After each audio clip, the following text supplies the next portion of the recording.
No, thank you. Sleepy. Come back in an hour. Need sleepy. Please go away. Let me sleep for the love of God! It's now time for the Billy C Morning Show, part of the Billy C Boxing Network. Interact with the show at BillyCBoxing.com.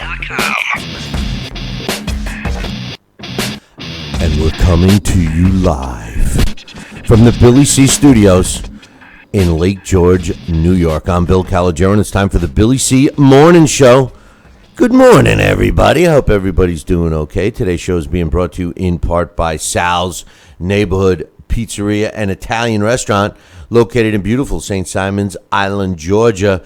Check out why I travel all that way to get a slice of pizza. Trust me, this stuff is great. It's addicting. It's like a drug. You know, you start eating this stuff and you'll be like me, driving 1,500 miles to get a slice. See what I'm talking about? Visit the website, www.salsneighborhoodpizzeria.com. And the pizza's not just what I'm going there for. I happen to love the chicken marsala. Excellent, excellent. When you can take a fork and cut it with the fork. Oh, my God. I think I might leave early and go down there right now.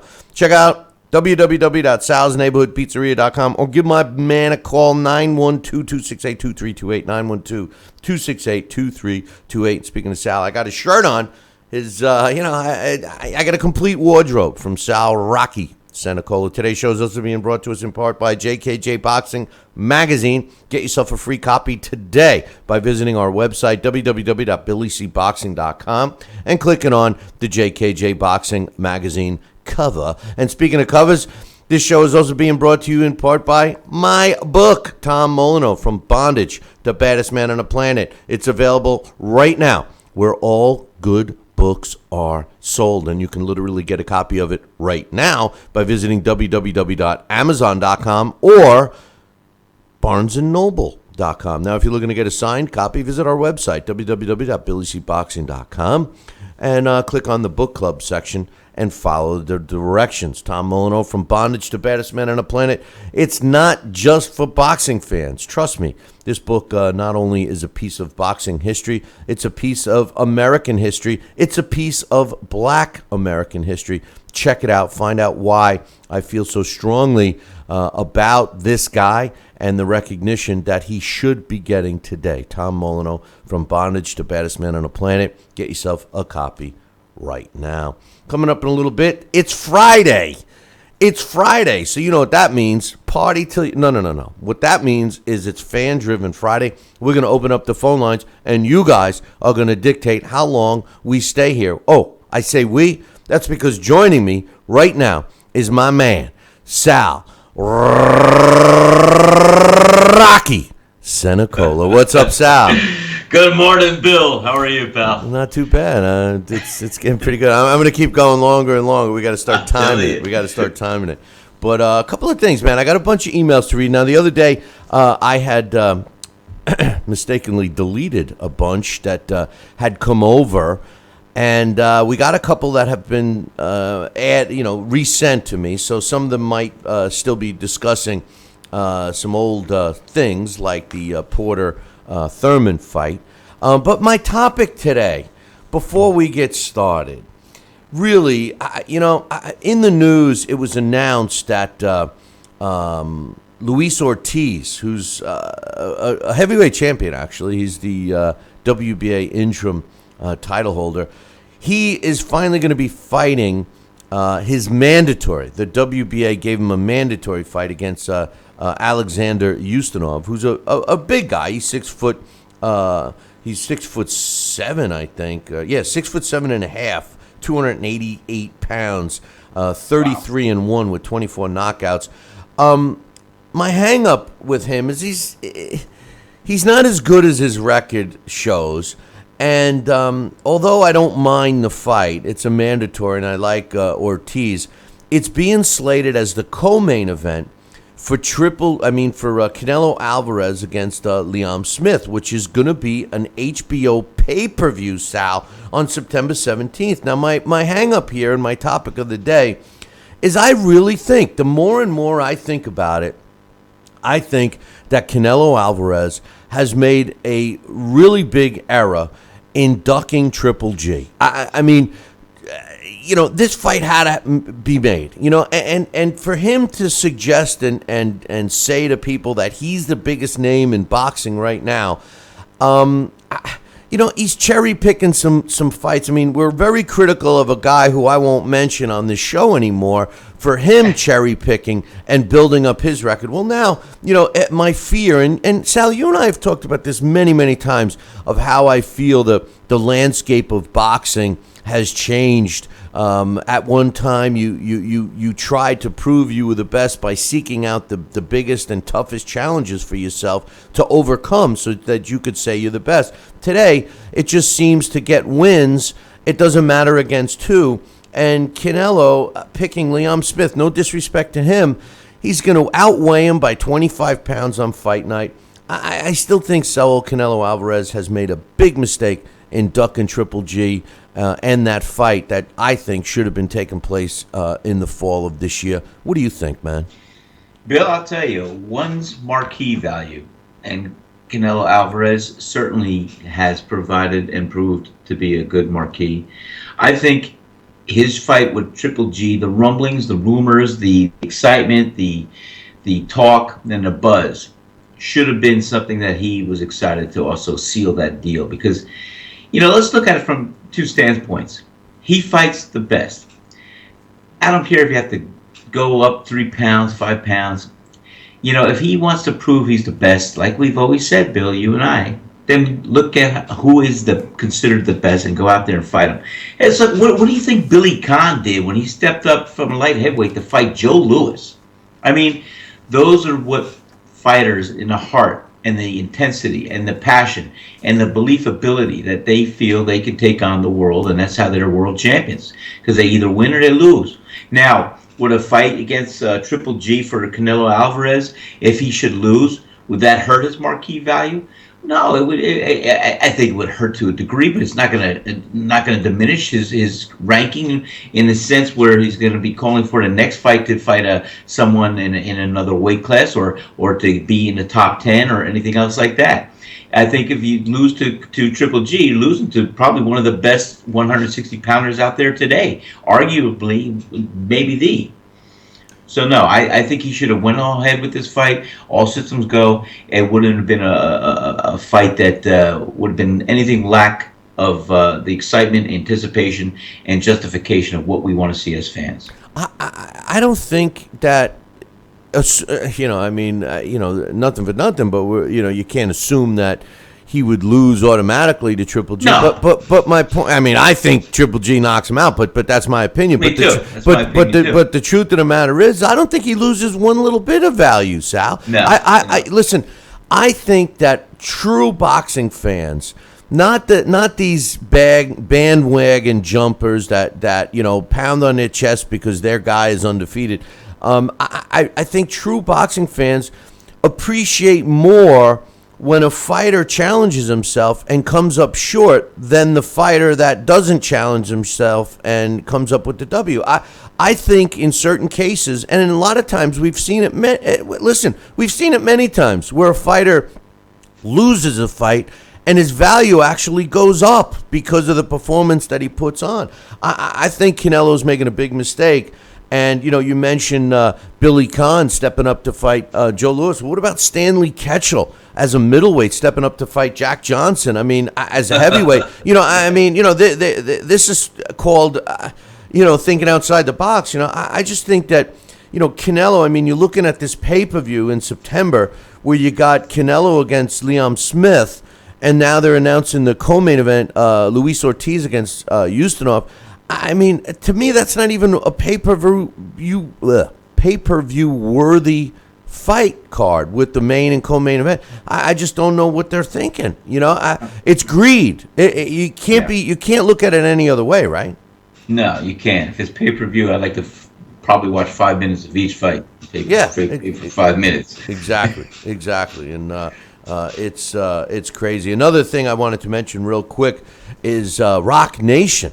David Iskowich, who was the chief operating officer for the boxing division, has resigned. Yesterday, he resigned basically said, see you later. He's didn't give a reason.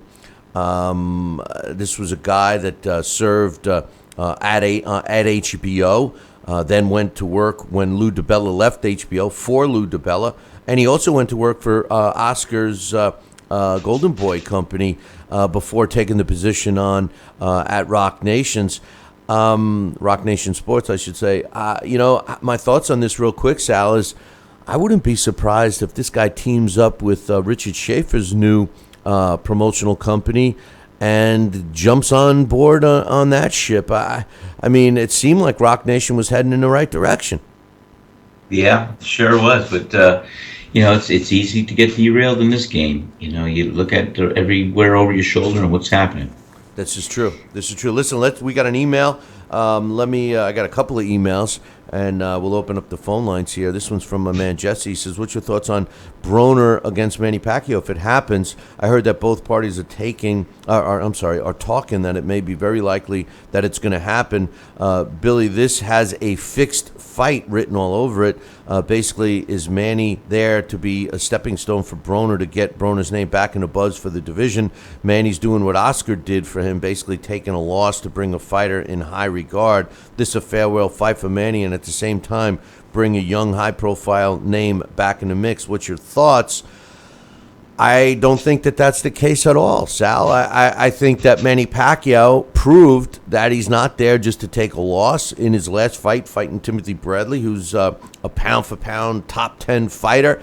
I think that if this fight does happen, it's clearly for Manny Pacquiao to force the fight with Mayweather. I still believe that the Mayweather-Pacquiao 2 fight is going to happen. I never doubted it for a second. And I certainly don't think that Manny Pacquiao, especially with his high-profile name and marketability, I don't think he takes a loss against, of all people, Broner. As a matter of fact, I think they're just putting Broner in because he's too much high maintenance. He brings along too much baggage. If the fight happens, I think the best man will win that night. I don't think it's a fix, and I don't think anybody will be prepared to lose that fight. What do you think? I think you're right. I agree with you on that level. But I also want to say, I think this Pacquiao-Mayweather rematch, with all the little side steps here and there, is probably losing some of its luster, some of its shine, in a sense. You looked at the first Roberto Duran Sugar Ray Leonard fight. We wanted that rematch. It was a good fight. It was a tough fight for Leonard, but it did happen, and everybody wanted a rematch. With that first Mayweather fight against Pacquiao, it didn't have that much sizzle, and you heard about the shoulder, you heard about the things. Pacquiao has not really ignited that flame with the intensity, like, hey, I'm coming back. I'm going to be the best. I'm going to prove I'm going to be the best. And I want Mayweather again because I want to prove that wasn't me there that night. And I'm going to be the man that I am and the fighter I am. And I'm going to take it from him. You watch. I don't hear that. And that's the sizzle. That's the fry. That's the fight. So right now, Pacquiao's not that exciting to me. Well, the thing is, though, Sal, I mean, don't forget, he after that fight, Mayweather fights Andre Berto, who means nothing in the division right now, and it was just a layup fight for Mayweather, and he got his 49th win. I mean, that was an easy fight. He ripped off his fan base. Manny Pacquiao, on the other hand, goes from that loss, takes from the injury, so to speak, the surgery, all of that, and he doesn't take a layup fight. He takes Timothy Bradley. So I don't know. I give him credit for that. But the second part, there's actually 3 parts to Jesse's email. The second part I'm going to talk about in a second, so I'm going to bypass that. And I'm going to go right to this because it's relative to something I want to say. He says, here's another example how Andy Ruiz Jr. is padding, and he writes padding, P-A-D-D-E-N, padding his record with lower-level opponents. Andy's now going to face 41-year-old Joshua Gormley in his next fight. Thanks for the email, Jesse. And I agree 100%. Andy Ruiz may be nothing but smoke and mirrors. This is a guy who's 27-0 and 18 knockouts. I do give him credit because he seems to have taken his boxing career a little more seriously. He's in better shape than he was. I mean, I look like Adonis compared to him. I mean, he was just tell you the truth, he looked like the Pillsbury Doughboy. He looked like the Michelin Man. I mean, he was fat, and he slimmed down a little for him. He is 27-0 with 18 knockouts.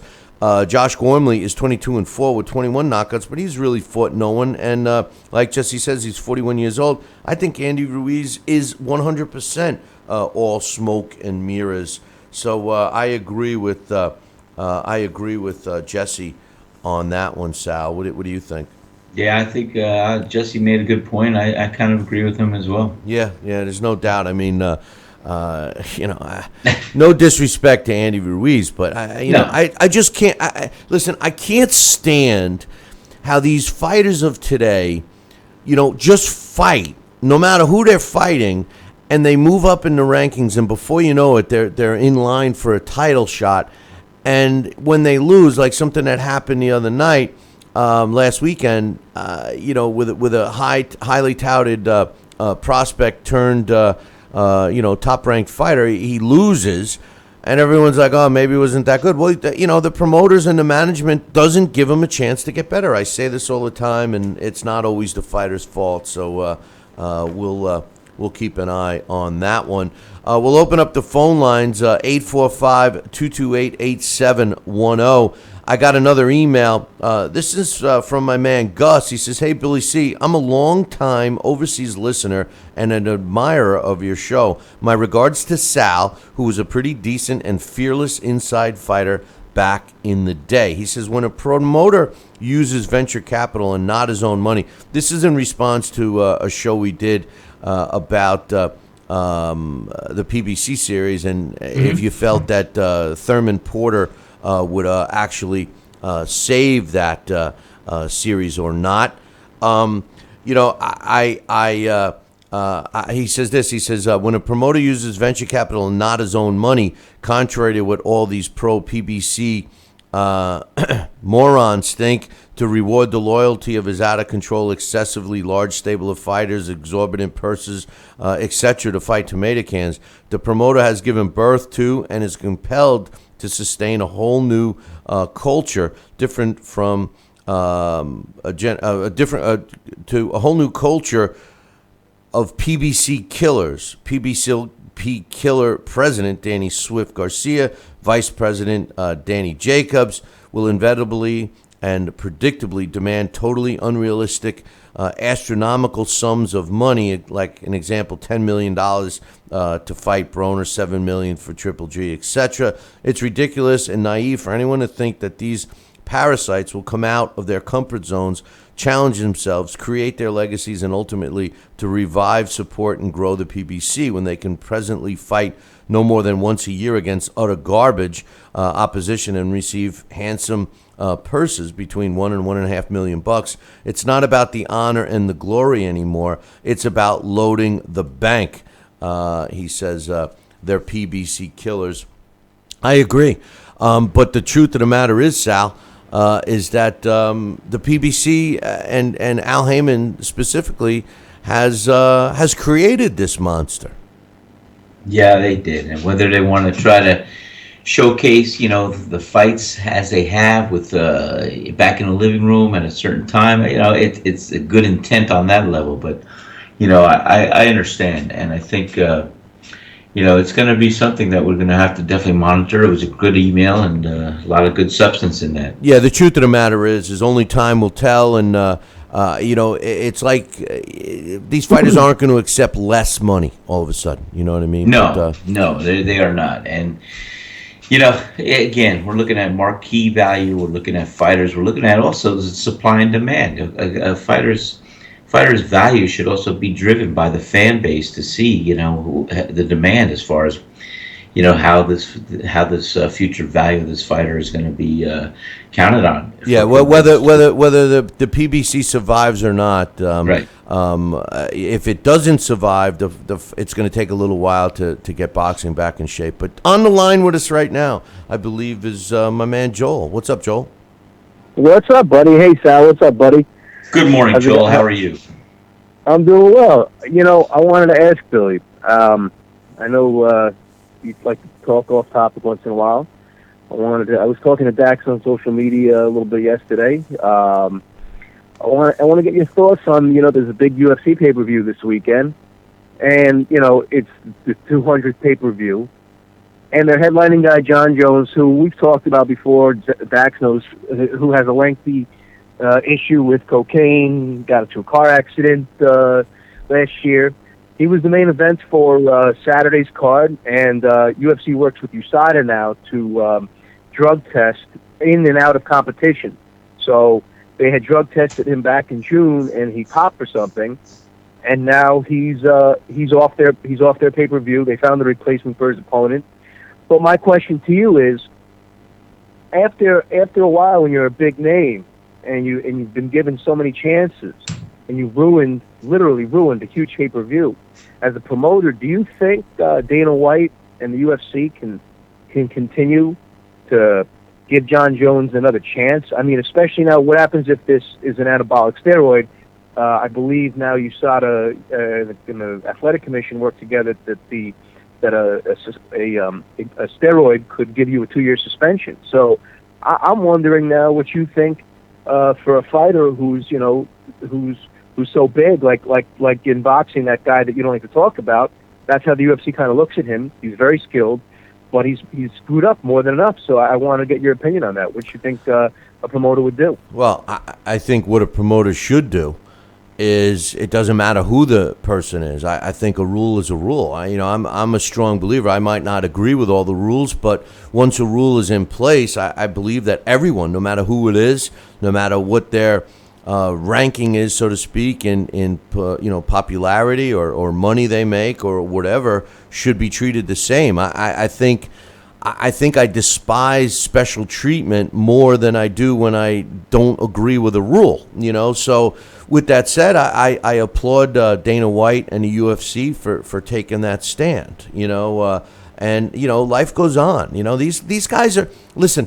When you look at that, and I'm sure Sal has an opinion on it as well, because he is such a disciplined guy, in and out of the ring. The truth of the when he was in the ring, but truth of the matter is part of this sport and part of any sport is discipline. And if you can't abide by the rules, it's one of two things: either you're not disciplined or you're a cheater.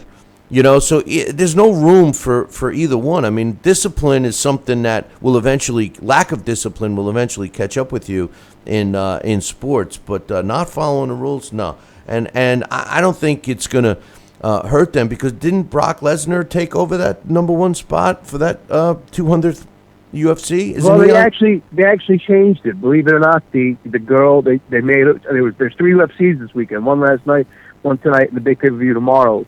And last night, at the end of their show on their streaming service, they said, "Oh, we changed it. Now the main event is going to be Miesha Tate, the girl who beat Holly Holm in March.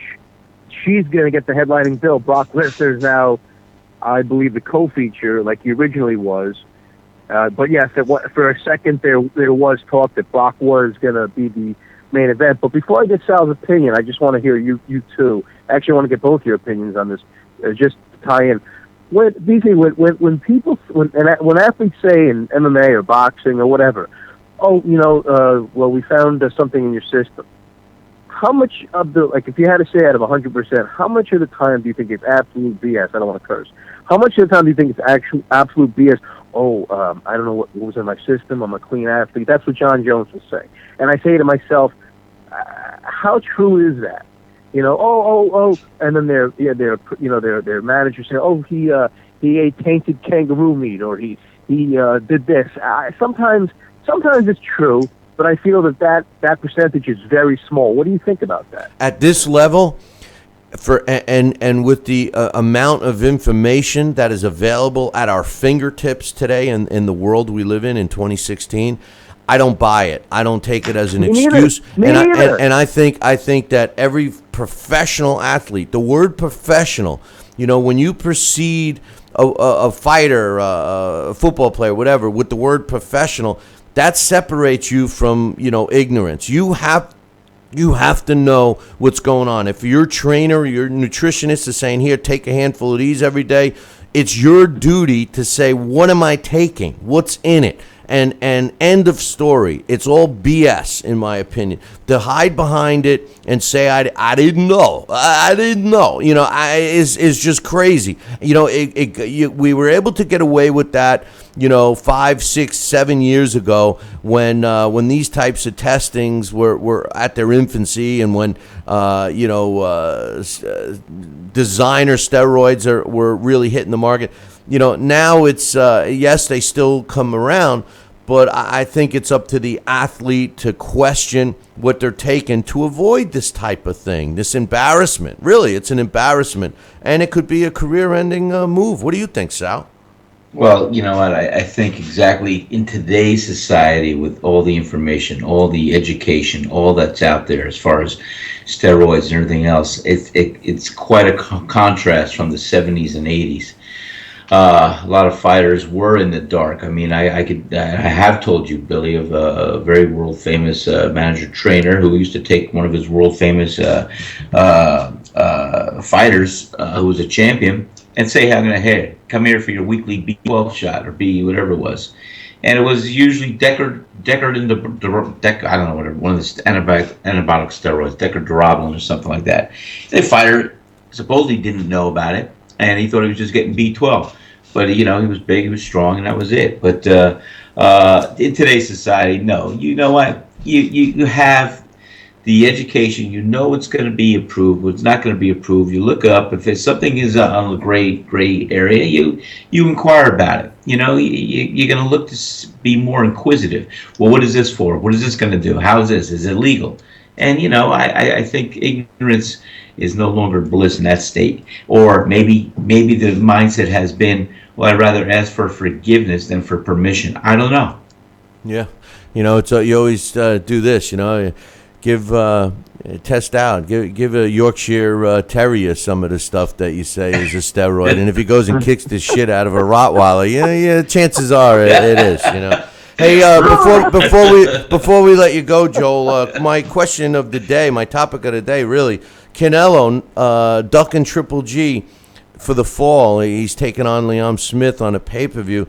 You think it's a big mistake? I mean, we've had plenty of time to think about it. I mean, the outrage happened when he gave up his belt to duck Triple G, and, time has gone on. I mean, do you think him ducking Triple G, we are all assuming he's going to fight him eventually, but specifically ducking him to fight him this fall, is it a mistake for Canelo? I think it is because, you have your annual September Mexican Independence Day pay-per-view around that time. I think it's a big mistake financially. I mean, a lot of people. I think boxing is a business. If you say you're doing it because you like it, great, but you're doing it to make money. And fighting Liam Smith, I don't even think his own fans are going to turn out. No, and not only that, but it's a pay-per-view, and they just announced Ortiz Ustinov as the co-main event. He's going to smash Ustinov. Ustinov's 39 years old, and he's a very stiff European fighter. I mean, he hasn't. I saw him fight Kubrat Pulev and a couple other guys. I'm very impressed with him. Pay-per-views used to be the best fights made, not just what these are. I mean, if anything, this should have been a regular HBO fight. I mean, to be pay-per-view, I think you're right, Joel. I think financially, I think it's going to hurt Canelo if he's fighting for a percentage of the buys. He's definitely going to get hurt. But hey, Joel, thanks for the call, and have a good weekend. I got one quick question. I'm sorry, I just wanted to ask you. I'm sorry before you let me go. It's Monday. We gotta, let your viewers know we have a HBO card, Chilemba and Kovalev. I wanted to I haven't been listening much. I didn't listen much on Wednesday, so I don't know if you brought this up. But I'm just curious. What since it wasn't in the challenge, what do you think? How many rounds do you think Chilemba will last in Russia against Kovalev? And I also just want to say I think it's pretty cool because if you're not working like me and you're home on a Monday afternoon, that's pretty cool. You can find a stream. That's something to look forward to. But what do you think? How many rounds does Chilemba last against Kovalev on Monday in Russia? Well, first of all, I didn't put it on a challenge because it's actually the next week, So I was thinking about putting it on, but they might have messed us up, so I didn't. But the real reason is I don't look at it as no disrespect to Isaac Chilemba because he was a good contender, all right. But I clearly think it's pretty obvious. I mean, Ray Charles can see that. This fight between Kovalev and Chilemba and the upcoming fight between Andre Ward and Alexander Brand are basic tune-up fights for them to meet each other. I don't see it being challenging at all. These are the types of fights that the A-side fighter has to be very careful of, not to overlook, because obviously this game is the type that could end. Anybody can win at any time. So it's never a guarantee, but it's almost a guarantee. I don't think this fight will go 6 rounds. It may not even go 4. I think Kovalev wants to make a statement, not only to the boxing world, but definitely in Russia. So yeah, I'm like you. I don't think it's going to go very long, but I do like boxing on other days other than Friday and Saturday. So. All right, buddy. Sal, I hope you have a very nice weekend. It was great talking to you, and I'm glad you're back, Billy. We missed you. We missed you, Sal. And I'll talk to you guys next week. All right, brother. Thanks for the call. Thank you, Joe. Take care. No problem. Take care, Bye, guys. Bye. Bye. What do you think of boxing on a Monday, Sal?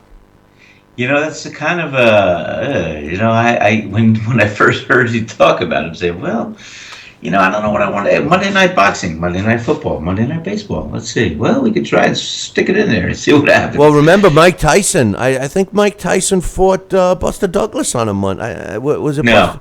No, maybe. I think. Maybe it was Monday over in Asia. In Tokyo. Yeah, no. Mike Tyson fought on a Monday night. Maybe it wasn't Buster Douglas. Maybe it was the Tubbs fighter or something. I know he fought. I know he fought somebody on a Monday night. I know he did. Yeah. I know he did. But anyway, I'll tell you what. Hey, speaking of Mike Tyson, let me just say, I heard somewhere in the news, I was reading through some of the ESPN stuff, I think Mike Tyson is turning 50 soon. No, he turned 50 last week. Unbelievable. Yeah, youngster. Look at that, huh? What a little kid, huh? What a baby. Unbelievable. He's just a baby. Remember when you were 50? That was a long, long time ago. Yeah, easy. I have a birthday coming up too next week. Next week? Yeah, I'm going to announce my comeback again. There you go. But we got another email here that I will read right now. This one's from Raheem. And Raheem says, hey, Billy, it's Raheem. What's the best referees in boxing today? He says, I think Kenny Bayless is today's best ref, and I admire his judgment as a referee. He's the top ref to me, and he's got to be the greatest ref of all time for managing the big-time fights. Raheem, I strongly disagree. But anyway, I'll go on. He says, who in your opinion is the greatest ref? My father says to me that Frank Cappuccino was a good ref and Richard Steele was the worst. Who for you is the best today and who was the best of all time? And ask Sal, who is the best and worst ref that he thinks, and did Sal ever experience a bad referee during one of his fights? Well, what's your answer to that, Sal? Tell you what, I will tell you this. I had many of my fights refereed by Frank Cappuccino. I love Frank Cappuccino. He was a good, solid, honest referee. And he was one of the best that I remember. And Richard Steele was good. I think that we had some out of Jersey. Smogger, he was good. I don't like Smogger at all. You know? I don't. Bayless is good. You know who else used to be a good referee? Was Tony Orlando without Dawn. Without Dawn, yeah. Yes, Tony Orlando. He used to referee. I don't know. And Frank Cappuccino was a good ref. I think that there's some good refs. Current refs, Charlie Fitch is one I really like. Ron Lipton's a good ref. Harvey Dock is a good ref. But Kenny Bayless, no. Donovan, Art Donovan was well, he was a good ref. I mean, the original Art Donovan was a good ref. What's his name? His son is the guy. Mercanti, Arthur Mercanti. Yeah, Art You gotta throw McCanty the Senior. in there. McCanty Senior was good. He was very good. On the referee, The best. on the referee thing, I happen to have noticed something on social media that we had, and it says somebody made a comment about referees, and this person said, if you want to keep referees out of the limelight, this was a follow-up to one of our shows when I always say, it's fighter A versus fighter B. It's not fighter A versus fighter B featuring referee so-and-so. He says, if you want to keep referees out of the limelight, don't announce their names at the start of the fights. No other sport does that. I think that's a good point. Joining us now is Dax Khan. What do you think on that, Dax? Just throw something in there. Who's a pretty good referee is Sparkle Lee. I'm not crazy about her, man. I don't know if she takes control of the fights, though. I like a referee that takes control, not over control. I can't stand these referees that slap the fighters around during the ring. I mean, this guy last week, pushing him away really hard, like he's taking out his aggression on him. I don't like that, but I think they need some kind of authoritative role, and I don't think she cuts it. Maybe in time. She's still kind of new, right? In a couple of years.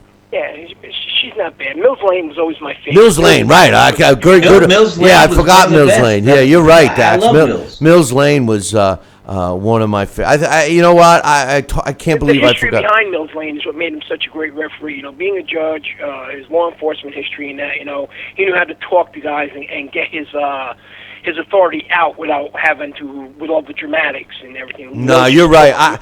You're right. I think in the referees that I've witnessed, I think Mills Lane was my favorite. He demanded respect. He totally had control in fights. He was a little flustered for the Mike Tyson biting Evander's ear off, but you could see that. Who wouldn't have been? I know. That's what I'm saying. Yeah, you could see. but- When he yeah, spit there's it, times when he before. spit out that piece of the ear and it landed on Mills Lane's foot. I think that kind of messed him up. But anyway, what's up, Dax? Man, thanks for the call. How you doing, Dax? What's going on, man? How are you, Sal? buddy. It's just a couple little topics that tie in with what you guys were already talking about, and some stuff we spoke about the other day. First, remember the other day we were speaking about Deontay Wilder and Eric Molina, and some of Deontay Wilder's past opponents. And it was funny later on that day or the next day, I'm on Twitter, and I think I spoke to you about this already, Bill. I'm watching Antonio Tarver and Eric Molina go back and forth, trying to hype up a fight for themselves. Antonio Tarver was, of course, once again going about his greatness, and Eric Molina kind of said, you know what, you're a has-been. You were great, maybe, but that was as a light heavyweight. You're a has-been, you're an old man. And Tarver, of course, went about saying, Molina said, let's get this on. So Tarver agrees, let's see it in the ring. So I'm kind of interested there. That kind of tells me, is Antonio Tarver in such a bad spot where he's got to make his own fights on Twitter? Yeah, he is. And for anybody out there, It's journeyman. if you happen to know Antonio Tarver, don't ever take a check from him. Ever. Don't do it, man. Don't do it. But I agree with you, Dax. I think he's in rough shape, man. Yes, speaking of, something I got to tell you about later that me and you discussed the other day on an incident about somebody who knows somebody who caused something. Yeah, You know what I'm talking about I do. there. But Chris Arreola was going to face Deontay Wilder very soon. Didn't really run here in the States, but Sky Sports ran where Chris Arreola actually called Tyson Fury the best heavyweight in the world now, kind of disrespecting Deontay Wilder. Do you think that was purposeful, or do you think Chris Arreola actually believes this? That's a good question, Dax, because I read somewhere that Chris Arreola made the statement that he feels he honestly doesn't deserve a shot at Wilder. That he doesn't deserve his own shot at Wilder. So, what the hell? I don't know. Listen, the best fighter, the best heavyweight in the world today, the only way we're going to determine it is if they fight each other. Right now, I think the two top heavyweights, the top three heavyweights have to be, in no particular order, Tyson Fury, Anthony Joshua, and I guess you got to put Deontay Wilder in there, and you know what, Ortiz too. I mean, truthfully, those four guys are the creme de la creme of the heavyweight division. It's just that they don't seem like they want to get in the ring with each other. I don't. As far as Tyson Fury goes, I don't think that he doesn't want to get in the ring with the best. As far as I'm concerned, from what he stated and what Peter Fury has stated, they were really bothered by the fact the IBF took that title from him because he was doing the right thing. You guys speak about it all the time. I speak about it all the time. You know what? If you're a real champion, and we're going to take the Sean Porter and Keith Thurman fight, for example, because that's been our hot topic here, that was a close fight that the fans want to see again. It was a championship fight, and hopefully that happens. But you know what? Tyson Fury's doing what a champion's supposed to do. He agreed to fulfill his obligation to give Vladimir Klitschko his rematch, and Vladimir Klitschko, here you go, the guy who ran that division for almost a decade. How can you say no? That would just be, that's like being a chump. That's like coming to somebody's house and you're invited for dinner and grabbing the last pork chop when you know what? They haven't had anything to eat all day. This guy's doing the right thing. So I think Tyson Fury is a guy that kind of gets lost in the shuffle. He gets a lot of bad press, and it doesn't help that, Tyson talks a lot either. So a lot of people just don't know how to take him. But I believe Tyson Fury is willing to fight anybody. Yeah, I think so, if the money's right. Hey, Sal, in an Italian family, if you took the last pork chop, what happens to you, man? Forget about it. You get a fork. you get a fork stabbed. Yeah, you get a fork stabbed in your hand. That's for sure. Yeah. You get the bone, Dad gets the meat. Yeah. hey, Dax. Today's topic, and we're flying through because we're running out of time here. But the today's topic, they announced that the Ortiz Ustinov fight's going to be the co-main event for the Canelo Liam Smith pay-per-view that's scheduled for September 17th. It's got me thinking. Do you think Canelo, by ducking Triple G in this, for this fall, giving up his title and all those things that has transpired since his last fight, do you think it's a mistake for him? I mean, we were all outraged at the time, but now some time has settled in. We see the route he's taken. He's picking Liam Smith. No disrespect to him, but I don't think he's gonna have much trouble with him. And it's a pay-per-view to boot. What do you think? You think when at the end of the day, did Triple G did Canelo make a mistake by ducking Triple G? He made a mistake in terms of his legacy, in terms of how people are going to view him in the long run. But as of right now, it's not going to affect him whatsoever. I'll put my Billy C. business hat on here. I borrowed it from you. This is an era where everything is fueled by media, especially social media. And if you do things right, and it's put out there right, and you get the right people behind the announce table, what happens is this stuff can be overlooked. Canelo has a big fan following. People are still going to tune in, whether it's in America, whether it's in Mexico. The fact of the matter is, he's a proven commodity. I'm big on that show Shark Tank, so I'm starting to learn these newfangled expressions here when it comes to business.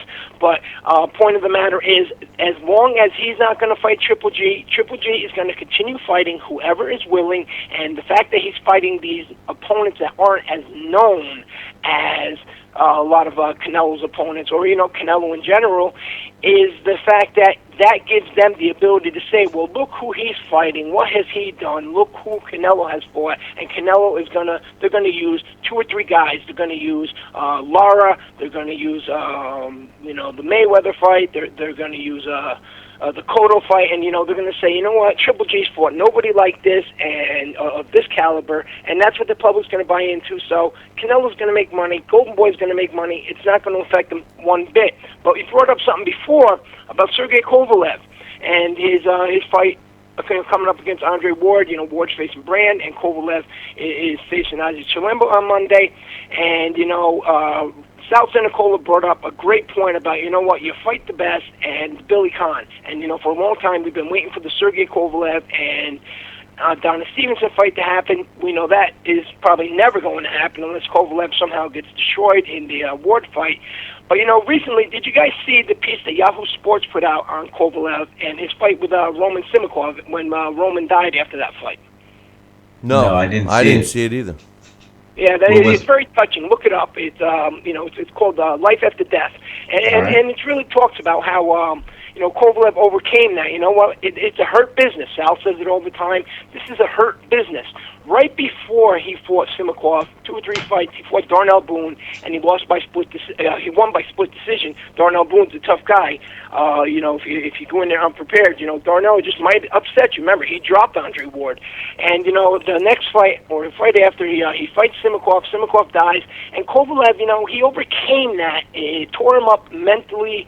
And, a lot of guys don't recover. And Kovalev came back. He actually knocked out Darnell Boone, I believe, a fight or 2 later. And ever since then, he's just built this crusher reputation. So that tells you the type of mindset that this man has, how strong he is mentally. And we know boxing is, 80% mental, 20% physical, and that's what I think sets him apart from a lot of these other guys, able to deal with this, personal torment inside where, he feels guilty, but he knows this is his business, this is what he does, and this is the risk I take every time that happens in that ring, and he's able to, persevere and push through. What do you think about that? I think that that's good, and I think that all fighters have to think like that because they're risking their own life too. It's the way it is, I've never, thankfully, I've never had to be put in that position, but some fighters can't recover from that, a la Boom Boom Mancini. So, good point.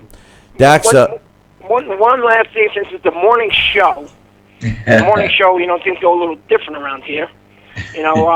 Nate Campbell, our buddy, former lightweight champion. He was Nate over in Campbell. I'm sorry? Nate Campbell. He was the commentator on my fight with Billy.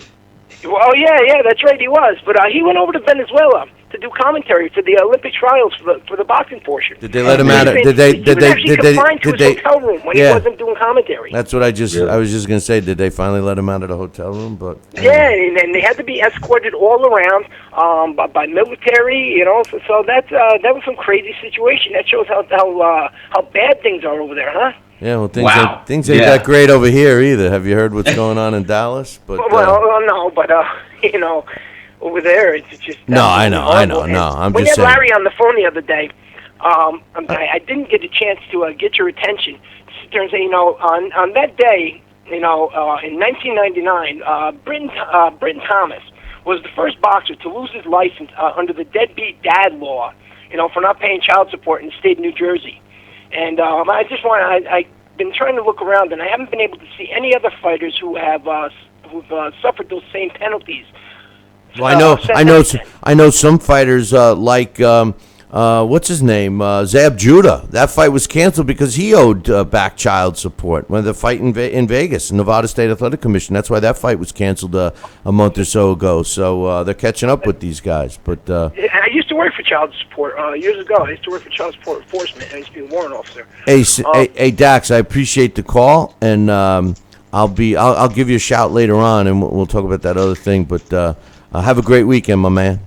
All right, everybody, enjoy your weekend, and speak to you next week. All right, brother. Thanks, Dax. Great job. That's Dax Khan. He's going to check in with us next week, a couple of days, and from here on out, giving us the lowdown on what's going on with social media. I got another email here. I got some other news to get through here real quick. This is from Alex T. He says, Billy C., the other day your comment about being in Puerto Rico during the Mancini fight reminded me of a time back in 1995 when I was in the Army, and I was trying to find out who won the Ray Mercer versus Evander Holyfield fight. I had been in basic training for about 2 months, and it was driving me crazy that I couldn't even watch the fights. Anyway, the morning after the Holyfield fight, I stood up during the morning chow, walked over to the drill sergeant's table, and asked them if they knew who won the fight. They told me Holyfield, and I turned around and went back to my seat. I think about it now and how lucky I was not to get my ass chewed out for bugging these guys while they were eating their breakfast. But man, it was driving me crazy. My dad used to mail me the boxing section from the Boston Globe, and he'd send me videotapes of the fights I missed. I used to have subscriptions to Ring and KO magazines, and that's how you used to have to learn about fight results. Newspapers, magazines, books. That was it, man. Yeah, a lot of young people today, thanks for the email, Alex T. A lot of young people today, Sal, don't realize how lucky they are to be able to find out what the results are about 2 seconds after the judges announce it. It's so true. We are so spoiled by the social media. Everybody knows everything instantly. My man Dax was just giving his thoughts on the Canelo, and he referred to more of a business approach. He's right in a sense, but I'm and he also brought up the Canelo Lara and the names on Canelo's resume, but a lot of people felt he lost that fight against Urslandi Lara. And I think that the pay-per-view coming up in September against Liam Smith is not going to do well. I don't think even his most loyal fans are going to buy that fight. And I don't think that the co-main event is much better, with Ortiz against Ustinov. I mean, for the unknowledgeable fan that just looks at records, they might think that the Ortiz-Ustinov fight is going to be a good one because Ustinov's record is 33-1 with 24 knockouts. Ortiz is still undefeated, 25-0 with 22 knockouts. So on paper, it looks good, as does the Liam Smith Canelo fight. But we all know that they're mismatches. Both of the fights are mismatches, Sal. Absolutely, they are, and they don't hold for me the desire to purchase a pay-per-view. They're more like a regular network TV or HBO. But like you said earlier, Bill, I remember when you heard of a pay-per-view event, that's exactly what it was. It was an event. It was something that doesn't take place every day. It was something that had the marquee value that you wanted to seek and go after and purchase and have in your own living room and or at a movie theater when we used to go see these big fights and closed circuit. But this fight doesn't have any of the sizzle, doesn't have any of my interest. And I was always a very big Canelo Alvarez fan, but I'm losing a little bit of my shine for his career in a sense. And, I think his fight should have been the driver to put your money where your mouth is and put your skills where your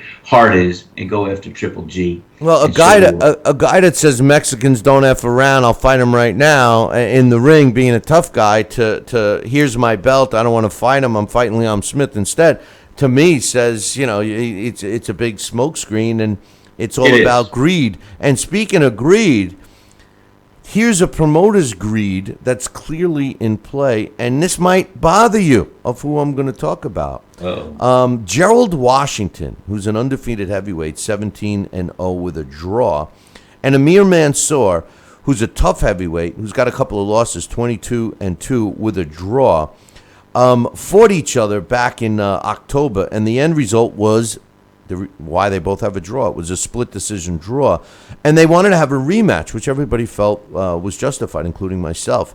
Now, originally, this fight was going to take place on the undercard as the co-main event for Deontay Wilder's so-called title defense against Chris Arreola.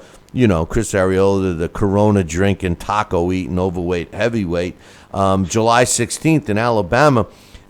And Mansour and Washington both accepted the fight, Sal. They want to fight each other, and they're okay with the date.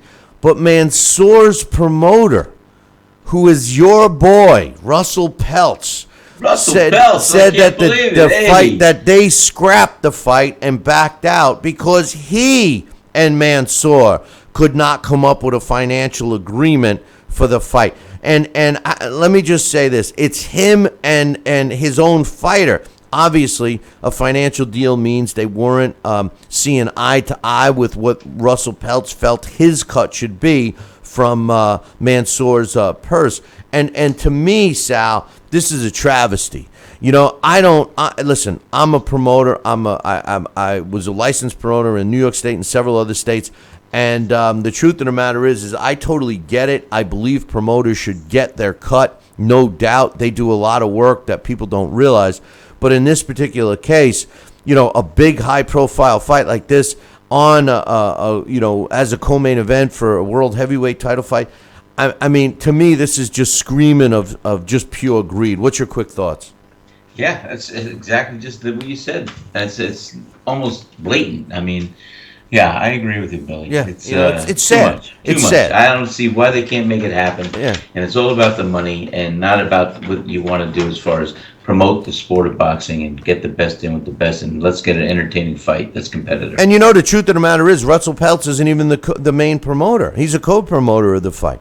that's going to be a DiBella event. Yeah. So I mean, if he was the main promoter, maybe he's entitled to a bigger percentage. But I don't know. I don't know what the exact terms are. But shame on you, Russell.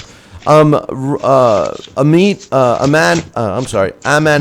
Ruingrung and Najam both got past their trials and have earned Olympic spots. They will be performing this year. They are professionals. Ruingrung is a former flyweight world champion. He's 17-1 with 5 knockouts. And Hasim Nadam is a middleweight who was an interim WBO champion, who's an exciting fighter. He's 33-2 with 19 knockouts. Both of these guys have earned spots in the Olympics in Rio. I don't have a problem with it. A lot of people do. And I will say this about Nadam. Hasim Nadam has got the perfect style that he will do well in the Olympics. So we'll see what happens with that. Real quickly, Sal, I got some other sports news in the NBA. I tell you, it's no secret that Kevin Durant just went and signed a deal to play for the Golden State Warriors.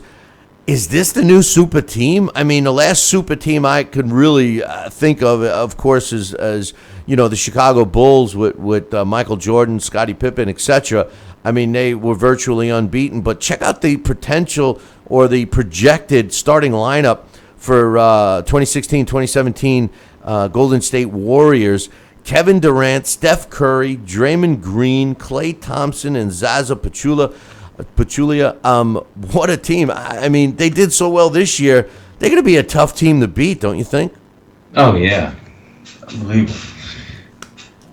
Big time tough team. And speaking of basketball, because I know that's your favorite, Dwayne Wade, 13 years, all as a pro with the Miami Heat, didn't mean squat when it came to taking more money and leaving because he took the cash and signed with the Chicago Bulls. So congratulations to Wade. And I don't know what to say to Riley. Pat Riley's pissed off. And I'm sure the Miami Heat fans are as well. A good note that I want to mention about NFL superstar for the Buffalo Bills. He's a Hall of Famer. The quarterback, Jim Kelly, one of my favorite quarterbacks.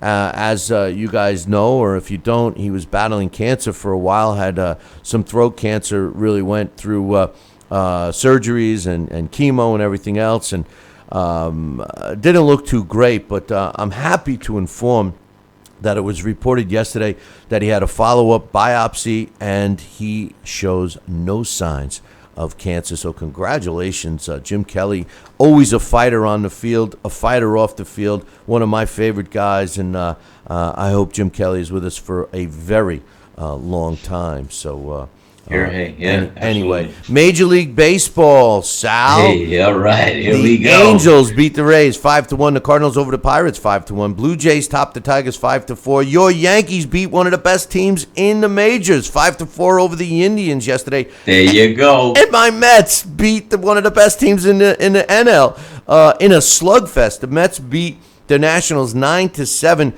combined. Between both teams, they had 16 runs, 27 hits, and 8 home runs, all in one game. Wow, congratulations to both teams. Game. Yeah, congratulations to both teams, especially my Mets, who now are only 3 games out of first place. How many games are the Yankees at? My Yanks. The Yankees are, I believe, six and a half. Twins they could get that. They could chip away at that. Yeah, I doubt it. Yeah, Twins 10-1 over the Rangers. The Braves topped the Cubbies 4-3.